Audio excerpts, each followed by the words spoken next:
Olá! Começamos agora mais uma edição do Ministério Público em Ação, programa que leva até você informações sobre cidadania e sobre os seus direitos. Uma realização do Ministério Público do Tocantins em colaboração com a TV Assembleia. No programa de hoje você acompanha um bate-papo sobre a atuação do Ministério Público na área da defesa dos direitos humanos. Confere notícias e também novas informações sobre os direitos dos idosos.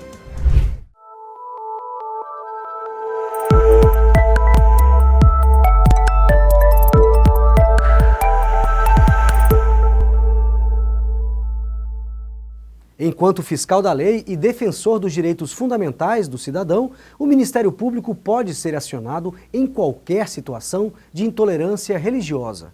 Para entender melhor e saber como contatar o Ministério Público, acompanhe o vídeo a seguir.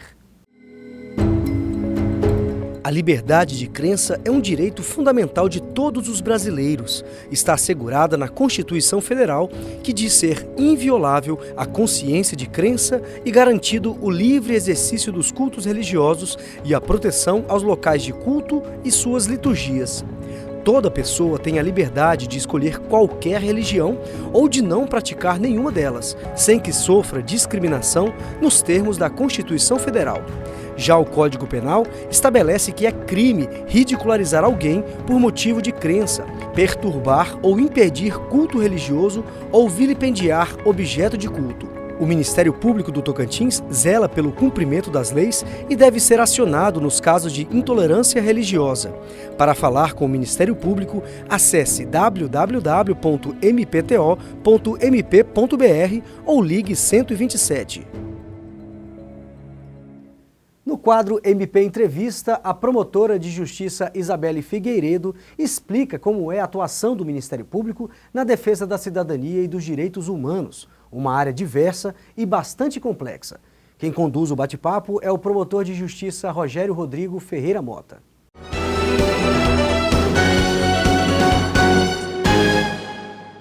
Olá, sejam bem-vindos a mais um quadro de entrevistas do programa Ministério Público em Ação. Hoje, a promotora de justiça Isabelle Figueiredo, que já é conhecida por conduzir as entrevistas desse quadro, passa para o outro lado, para a condição de entrevistada. Nós vamos conversar sobre a atuação do Ministério Público na área da defesa dos direitos humanos. A doutora Isabelle tem muita propriedade para falar sobre esse tema, já que é uma grande entusiasta da área e coordena atualmente o Centro de Apoio Operacional às Promotorias de Justiça da Cidadania, do Consumidor e dos Direitos Humanos e Mulher. Doutora Isabelle, seja bem-vinda e muito obrigado por aceitar o convite. A satisfação é toda minha, doutor Rogério. Uma satisfação agora de estar aqui desse outro lado também, né, conversando com o senhor a quem eu tenho uma máxima amizade e carinho.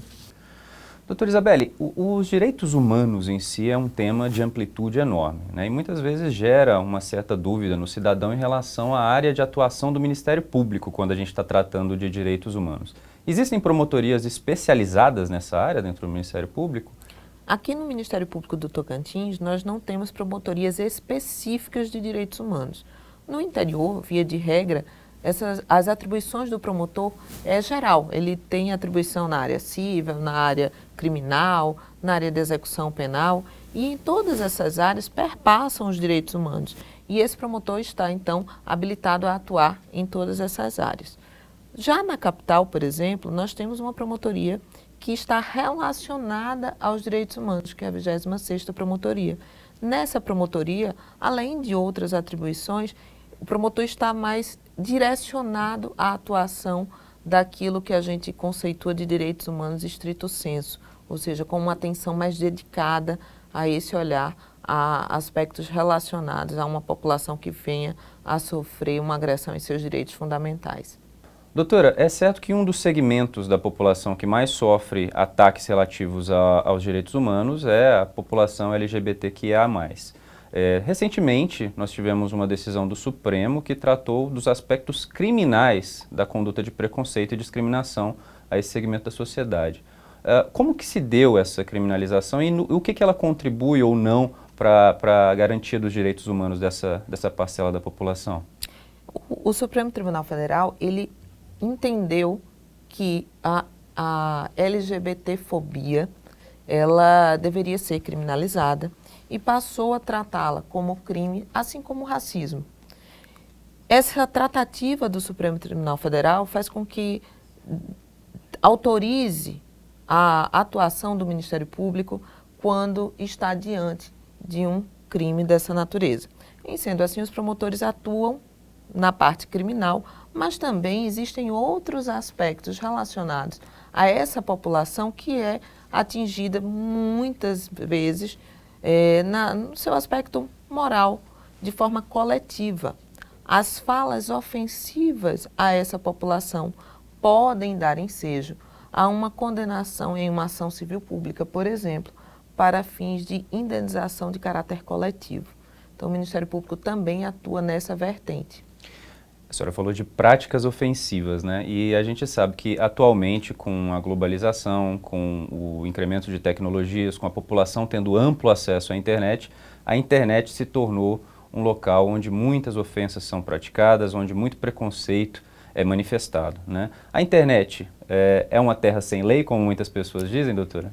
E isso é uma coisa recorrente, né, doutor Rogério? O uso da internet como um instrumento para a prática de crime, na ilusão de que aquilo vai ficar impune, porque o sujeito não precisa manifestar ali com o seu próprio nome, com a sua própria imagem, ele altera aquilo e aí profere palavras de ódio.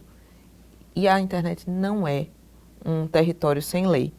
Nós temos o Marco Civil da Internet, nós temos hoje delegacias, inclusive aqui no Tocantins, voltadas à colheita de investigação de crimes cibernéticos. Nós temos cada vez mais aperfeiçoado a atuação do Ministério Público nessa seara. Então, estamos voltados a colher essas informações. Temos meios de colher essas informações, de identificar esses sujeitos e podem ter certeza, aqueles que nos assistem e que se preocupam, que sofrem esse tipo de ataque, que é possível sim buscar a Promotoria de Justiça, buscar uma delegacia de polícia para que seja investigado esses crimes e assim punidos os seus autores. Perfeito. E o Ministério Público, inclusive, o Ministério Público não só do Tocantins, mas o Ministério Público brasileiro tem investido, inclusive, em tecnologias, formas de atuação, estratégias de investigação exatamente para coibir esse tipo de prática de delito, né? E o cidadão, a senhora falou que pode efetivamente procurar o Ministério Público nessas situações, né? Principalmente nas situações em que ele não tem ideia como deflagrar o início de uma apuração. Exatamente. Como que ele pode procurar o Ministério Público? Então, é muito importante que o cidadão compreenda que o Ministério Público está de portas abertas para atuar na defesa dos seus interesses. É na defesa dos interesses do cidadão agredido que atua o Ministério Público. Essa procura pode ser feita através da ouvidoria do Ministério Público do Estado do Tocantins, no seu site, ou através do 127, que é o número da nossa ouvidoria aqui. Pode também procurar a Promotoria de Justiça da sua comarca. Então, assim, os municípios que estão abrangidos naquela comarca podem ser procurados ali. Além disso, é possível também que vá a um órgão mais próximo, ao Ministério Público mais próximo, mas mesmo que o crime tenha acontecido em um outro local. Isso não tem problema nenhum. A partir dali, o promotor vai direcionar a investigação e isso vai ser solucionado. Doutora, já que a gente está falando de direitos humanos, eu gostaria de comentar, aliás, pegar o seu comentário sobre uma questão que sempre aparece em qualquer conversa entre cidadãos quando se trata de direitos humanos, quando o assunto é direitos humanos, que é essa pecha, essa acepção de que quando se fala em direitos humanos está se tratando de direito dos marginais, dos bandidos, dos criminosos, né? A senhora, como uma especialista nessa área, o que a senhora poderia passar para o cidadão que está nos assistindo? Isso é uma questão fundamental para a gente tratar, doutor Rogério, porque, na verdade, essa expressão direitos humanos, direitos dos manos, direito dos bandidos, né? A gente cansa de ouvir essas expressões como se não fôssemos todos detentores desses direitos. Talvez valha aqui um esclarecimento que pareça até simplista, mas fundamental, que é dizer que esses direitos humanos, na verdade, são os direitos fundamentais que estão cravados na nossa Constituição e nas nossas leis, que protegem o núcleo duro, que a gente chama, que é o núcleo de direitos básicos do homem. Aquele núcleo intangível, né, doutora? Exatamente. É aquele núcleo que não dá para dispor. Então, dentro disso aí, a gente tem a dignidade da pessoa humana, que é, digamos assim, uma norma de origem de várias outras, é um princípio que dá razão a várias outras normas. Nós temos a vida, nós temos a integridade física, é por isso que não dá para admitir tortura, é por isso que não dá para admitir uma situação degradante, não dá para admitir trabalhos forçados. É por isso que nós temos essa gama de direitos constitucionais. E o mais importante de tudo isso, talvez seja que as pessoas entendam que a construção dos direitos humanos, a base dos direitos humanos, é o sangue das pessoas que já morreram por aquilo. Quando a gente começa a entender que o que fundamenta esse direito é exatamente o quanto de pessoas que morreram, que foram torturadas, que tiveram seu sangue derramado, para que hoje a gente proíba a tortura, para que hoje a gente proíba crianças em trabalho infantil, é por conta dessas pessoas que morreram que nós conseguimos atingir esse grau de civilidade. Os direitos humanos estão muito ligados ao nosso grau de civilidade. Se a gente conseguir entender isso, a gente vai entender que esses direitos não são dos bandidos, mas é de toda a coletividade, num processo evolutivo, que a gente espera que não cesse, que ao contrário, evolua. Mesmo porque, né, doutora, os direitos humanos, como a senhora bem ressaltou, são os direitos de todos os seres humanos, como até poderia parecer redundante se mencionar. Sim. E no aspecto de violação de direitos, no aspecto de crimes que são cometidos, ilícitos que são praticados, abarca o direito das vítimas, o direito dos acusados, e o Ministério Público é o órgão de proteção por excelência das vítimas. Então, quando se trata de direitos humanos, quando o assunto é direitos humanos, a nossa atuação aqui no Ministério Público ela é a mais ampla possível, não só defendendo ou investigando e fiscalizando o respeito aos direitos dos acusados, dos criminosos, mas também das vítimas, não é? Sim, exatamente. E para deixar isso bem claro, o Ministério Público tem uma atuação na área de direitos humanos dentro, por exemplo, dos presídios, mas tem uma atuação e que tende a crescer cada vez mais com essa aproximação da busca mesmo do Ministério Público em âmbito nacional de se aproximar da vítima, essa percepção dos direitos da vítima no processo criminal, que é algo que passou não longe do Ministério Público, mas longe dos outros órgãos do sistema de justiça e que agora é resgatado de uma forma mais enfática por todos os agentes do sistema. Aqui no Ministério Público do Estado do Tocantins, nós estamos em andamento com um projeto para dar assistência integral à vítima de crimes violentos. Então, todo esse olhar parte da percepção de que todos esses que estão, por uma hora, atingidos ou não nas normas do Estado, merecem a proteção desse núcleo duro do direito, desse núcleo duro dos seus direitos fundamentais. Bom, doutora Isabelle, nós estamos chegando ao fim do nosso quadro. É verdade que se a gente fosse tratar de todas as nuances dos direitos humanos, a gente ficaria aqui a tarde inteira, a noite inteira e ainda não abarcaria tudo. E eu vou dizer que a gente ficaria aqui com muita tranquilidade essa tarde inteira. Pois é. Para conversar sobre isso. É sempre um prazer, doutor Rogério, conversar. E esse tema de direitos humanos, o senhor bem sabe do encanto que tem por ele. Muito obrigado pela sua presença. E nós chegamos ao fim, né? E relembrando, em caso de violação de algum direito, procure a Promotoria de Justiça que atende o seu município ou acesse a ouvidoria do Ministério Público pelo telefone 127 ou ainda pelo site www.mpto.mp.br.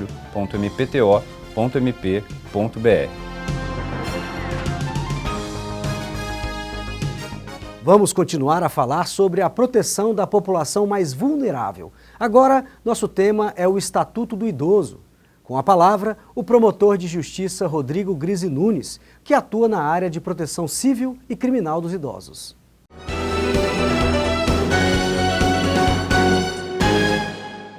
A principal lei no país que trata a respeito de direitos dos idosos é o Estatuto do Idoso, que é a Lei 10.741, que foi instituída em 2003, e trata de direitos e medidas de proteção ao idoso. Ela confere primazia jurídica na proteção ao idoso. Isso quer dizer que há uma compensação diante de circunstâncias sociais que podem desequilibrar uma relação em que envolve o idoso e uma outra pessoa.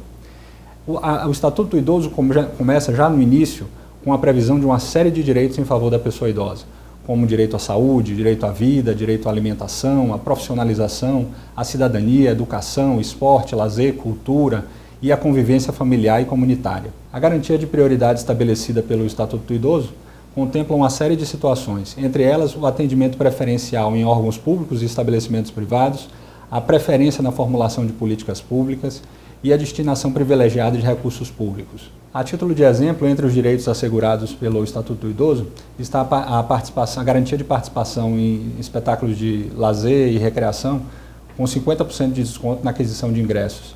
Há também a reserva de assentos em transporte coletivo e a gratuidade do transporte coletivo urbano. A lei diz que toda negligência, discriminação, violência, crueldade ou opressão contra o idoso será punida na forma da lei. Para isso, o Estatuto do Idoso prevê um capítulo onde define vários crimes contra a pessoa idosa. Entre esses crimes, podemos citar como exemplo o artigo 98, que prevê a discriminação ou o abandono da pessoa idosa em instituição de longa permanência, casa de saúde, hospitais. A parte do abuso físico ou psicológico, expondo a integridade física ou psicológica do idoso a risco ou a perigo. A parte do abuso financeiro, em que ocorre retenção, por exemplo, do cartão magnético para assegurar o recebimento de dívida, apropriação ou desvio de recursos e bens do idoso para si próprio, para aquele que está administrando. Então, são uma série de condutas criminais que são definidas visando a uma maior efetividade dos direitos que são assegurados pelo Estatuto. O Estatuto do Idoso vem assumindo uma importância cada vez maior diante do quadro ou da tendência de envelhecimento da população brasileira, que dados de 2017 revelam que mais de 30 milhões de pessoas já são idosas. O Ministério Público do Tocantins possui promotorias de justiça em todas as comarcas do estado. Elas atuam de forma regionalizada, abrangendo as 139 cidades tocantinenses. Hoje vamos conhecer mais 3 sedes de promotorias de justiça localizadas na região conhecida como Bico do Papagaio.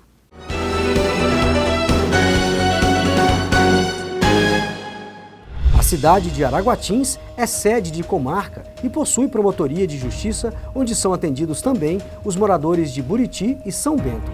A unidade do Ministério Público fica localizada na Rua Castelo Branco, no centro de Araguatins. Em Tocantinópolis, na Travessa Pedro Ludovico, no centro, está a sede das Promotorias de Justiça de Tocantinópolis, que atende a própria cidade e outros 5 municípios: Aguiarnópolis, Luzinópolis, Palmeiras do Tocantins, Nazaré e Santa Terezinha do Tocantins. Também na região extremo norte do Tocantins está a Promotoria de Justiça de Itaguatins, que atende Itaguatins e mais 4 cidades: Axixá, Maurilândia, São Miguel e Sítio Novo. A unidade do Ministério Público fica localizada na Rua Deocleciano Amorim, no bairro Vila Nova. Confira agora as principais notícias sobre a atuação do Ministério Público do Tocantins.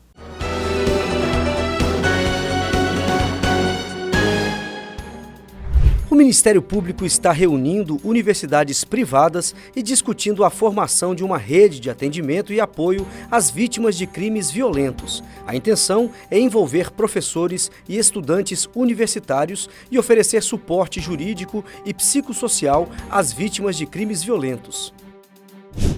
A Justiça deferiu o pedido de liminar do Ministério Público e determinou ao Estado que regularize a oferta de cirurgias pediátricas aos pacientes portadores de cardiopatia congênita complexa.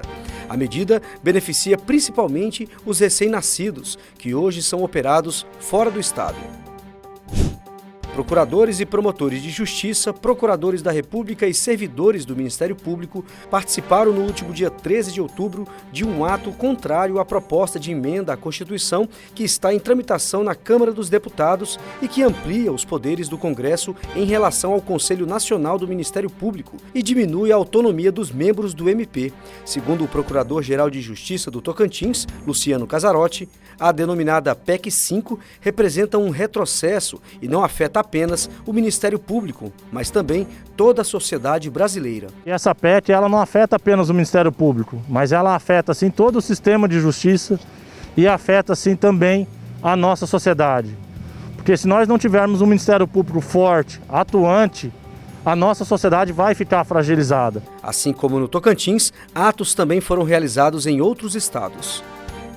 Chegamos ao fim de mais um programa Ministério Público em Ação, levando à sociedade informação sobre os seus direitos e divulgando a atuação do Ministério Público na garantia das leis. Até o próximo programa.